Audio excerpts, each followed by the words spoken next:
আপনার আমার পয়গম্বর সাফা পাহাড়ের কিনারায় দাঁড়াইয়া মানুষদের মাঝখানে একটা ঘোষণা করলেন, একটা এলান করলেন, ইয়া আইয়ুহান নাস ইজমা, ও মক্কার মানুষ সবাই তোমরা এই জায়গায় জমা হয়ে যাও। মক্কার মানুষগুলো নবীর ডাক পাইয়া জমা হয়ে গেল। নবীজি মানুষদের মাঝখানে কালিমার দাওয়াত দিলেন, নবীজি মানুষকে দ্বীনের দাওয়াত দিলেন, কোরআনের বাণী শোনাইতে চাইলেন। মানুষগুলো যারা এতদিন পর্যন্ত আপনার আমার নবীর জন্য পাগল ছিল, যারা আপনার আমার নবীকে আল আমিন বলে ডাকত, যারা আপনার আমার নবীর এক একটা কথা পালন করার জন্য ব্যস্ত হয়ে যাইত, কিন্তু আপনার আমার পয়গম্বর যখন কালিমার দাওয়াত দিলেন, তারা সাথে সাথে আপনার আমার নবীর বিরুদ্ধে চলে গেল। ওই মানুষগুলো নবীর বিরুদ্ধে কথা বলা শুরু করলো। এমনকি নবীর চাচা আবু লাহাব হাতের ভিতরে পাথর লইয়া নবীজির সামনে দাঁড়াইয়া ডাক দিয়ে বলে, তাব্বান লাকা আলহাদা জামাতানা, হে মুহাম্মদ তুমি ধ্বংস হয়ে যাও, ধ্বংস হয়ে যাও। এই ইসলামের কথা বলার জন্যই কি আমাদেরকে ডাকছো নাকি? কি মনে করেছো আমরা কি আমাদের বাপ দাদার ধর্ম বাদ দিয়ে তোমার ধর্ম মানবো? না না না, কখনোই মানবো না। আপনার আমার নবীর মনটা বড় খারাপ। যে মানুষগুলো আমার এলাকার মানুষ, আমার জন্মভূমি মক্কার মানুষ, যে মানুষগুলোর সাথে 40টা বছর পর্যন্ত আমি কাটাইলাম, যে মানুষগুলো আমাকে আল আমিন উপাধি দিয়েছিল, আজকে দ্বীনের দাওয়াত দেওয়ার কারণে, আজকে কালিমার দাওয়াত দেওয়ার কারণে ওই মানুষগুলো আমার বিরুদ্ধে চলে গেল। মনটা নবীজির মনটা বড় খারাপ হয়ে গেল। আল্লাহ তাআলা তাকায় দেখেন বিশ্ব নবীর মনটা বড় খারাপ। তখন নবীর আশেপাশে নবীজিকে সাহায্য করার মতো কোনো মানুষ ছিল না। আল্লাহ তাআলা সহ্য করতে পারেন না। আল্লাহ তাআলার সাথে সাথে সূরা নাযিল করে বলেন, তাব্বাত ইয়াদা আবি লাহাবি ওয়া তাব। আল্লাহ তাআলা বলেন, পয়গম্বর ওই আবু লাহাব আপনাকে করতে চায় ধ্বংস। আমি আল্লাহ ঘোষণা দিলাম, আমি আল্লাহ ধ্বংস করে দেব আবু লাহাবের বংশ। নবীর পাশে দুনিয়ার কোনো মানুষ নাই, কিন্তু একজন আছেন, বলেন তিনি কে? আরো জোরে ঈমানের আওয়াজ দিয়ে বলেন, নবীর পাশে কে আছেন? মুমিন মুসলমান ভাইরা আমার, ওই মক্কার মানুষগুলোর সাথে আপনার আমার পয়গম্বর 1 বছর না 2 বছর না 13টা বছর পর্যন্ত আপনার আমার নবী মক্কায়। ও ভাই দেখেন না কেমন নবীর উম্মত হয়েছি। এই নবীকে মানবেন না তো কাকে মানবেন? নবীজি 13টা বছর পর্যন্ত মক্কায়, কিন্তু মক্কার কাফের বেঈমানগুলো নবীর দাওয়াত গ্রহণ করে না। আপনার আমার নবী কালেমার দাওয়াত দেওয়ার জন্য যখন তায়েফের ময়দানে গেল, ওই তায়েফের ময়দানে যাওয়ার পর তায়েফের দুষ্ট লোকগুলো এলাকার ছোট ছোট যুবকদেরকে নবীর পিছনে লাগায় দিল। ওই যে মুহাম্মদ, ওইটা একটা পাগল, ওই মুহাম্মদকে মারো, ওই মুহাম্মদকে আঘাত করো, তাকে আঘাত প্রাপ্ত করে দাও। ওই তায়েফের ছোট ছোট বাচ্চাগুলো নবীর চিনে না, না বুঝে নবীর গায়ে আঘাত করে, ঢিল নিক্ষেপ করে, থুতু নিক্ষেপ করে।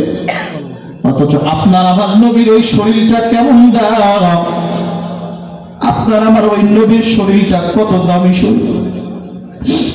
যেই নবীর শরীর মুবারকের এত দাম, যেই নবীর শরীর মুবারকে মশা মাছিটাও বসা হারাম ছিল, যেই নবীর দামি শরীরে মশা মাছির জন্য বসার অনুমতি ছিল না, নবীর ওই দামি শরীরটা ওই কাফের বেঈমানগুলো আঘাত করে রক্তাক্ত করে ফেলতো। আপনার আমার নবীর মাও নাই, বাবাও নাই, নবীজিকে আঘাত করতে করতে তারা অচেতন পর্যন্ত করে ফেলতো। আপনার আমার নবীকে 13টা বছর পর্যন্ত মক্কার কাফের বেঈমানগুলো জ্বালাইলো, বিরক্ত করলো। কিন্তু আপনার আমার নবীর আখলাক কেমন দেখেন না?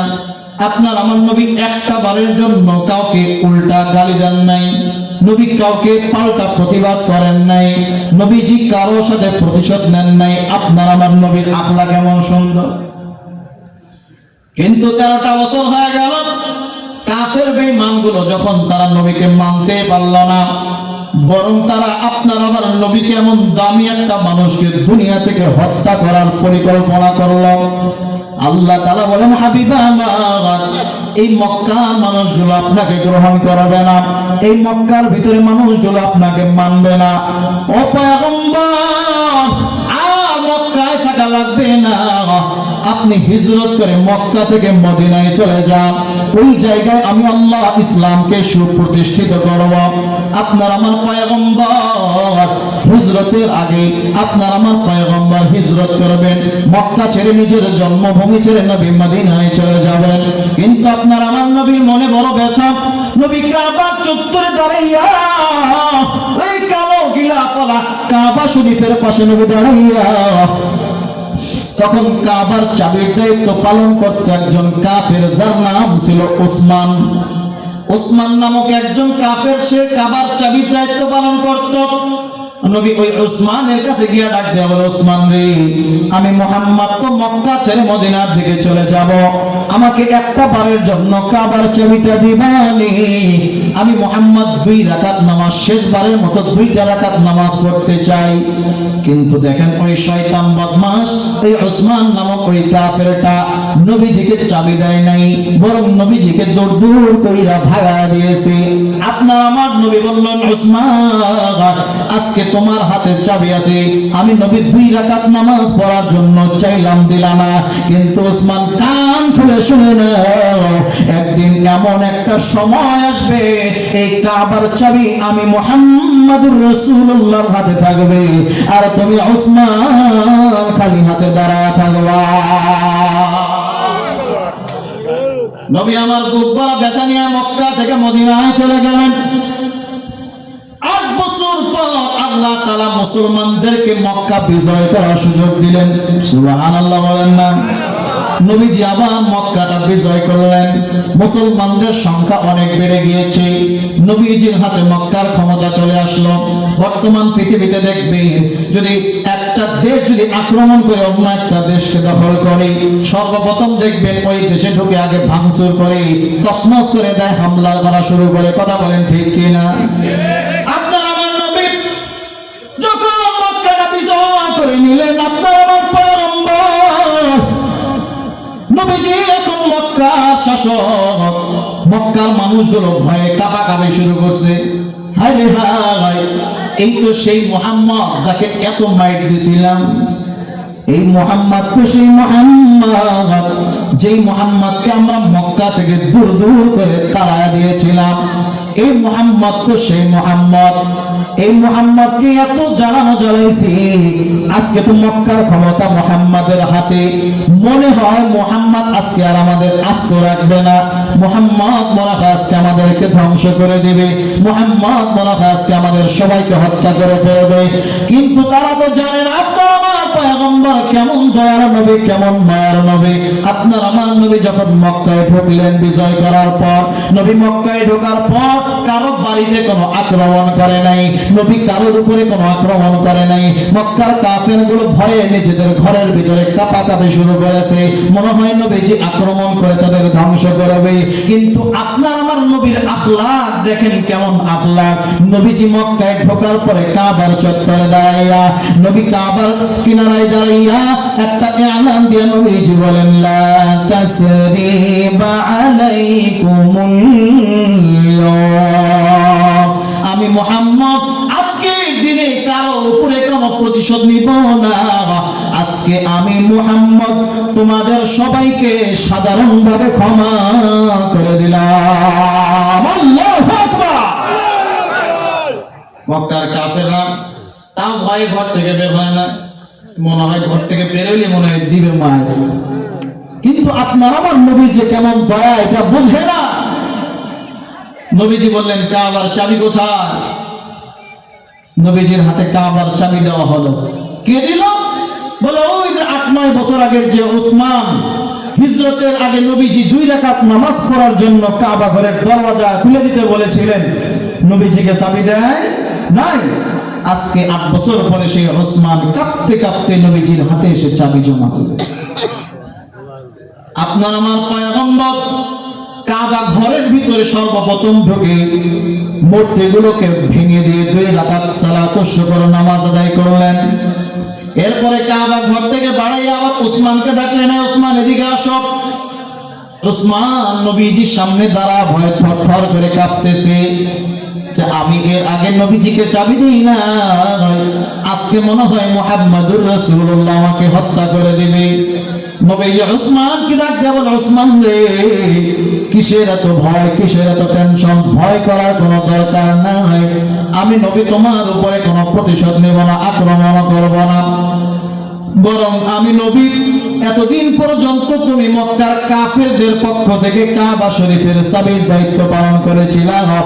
আজ থেকে আমি নবী বলতেছি, তুমি উসমান যদিও তুমি নিজে কাফের, কিন্তু মুসলমানদের পক্ষ থেকে কাবার চাবির তুমি দায়িত্ব পালন করবে। বলেন সুবহানাল্লাহ। নবী বললেন, উসমান এতদিন পর্যন্ত যেহেতু তুমি চাবির দায়িত্ব পালন করতা, তুমি এটার চাবির দায়িত্ব আবার পালন করো, কিন্তু এতদিন পর্যন্ত তুমি কাফেরদের পক্ষ থেকে চাবির দায়িত্ব পালন করেছো, এখন থেকে আজ থেকে তুমি মুসলমানদের পক্ষ থেকে কাবার চাবির দায়িত্ব পালন করবা।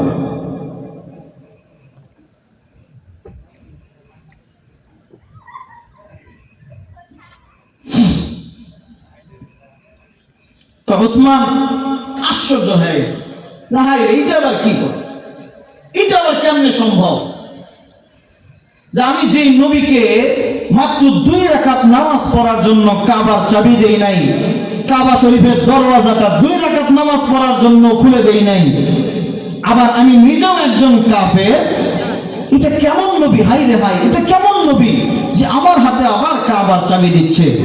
তো উসমান ডাক দিয়ে বলে, পয়গম্বর, ও নবী মুহাম্মদ, আমি তো একজন কাফের, আমি কাফের হয়ে এই পবিত্র ঘরের চাবির দায়িত্ব কেমনে পালন করব?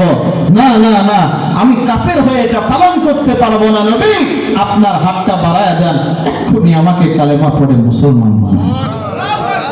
নবী বললেন, বড় লা ইলাহা ইল্লাল্লাহু মুহাম্মাদুর রাসূলুল্লাহ।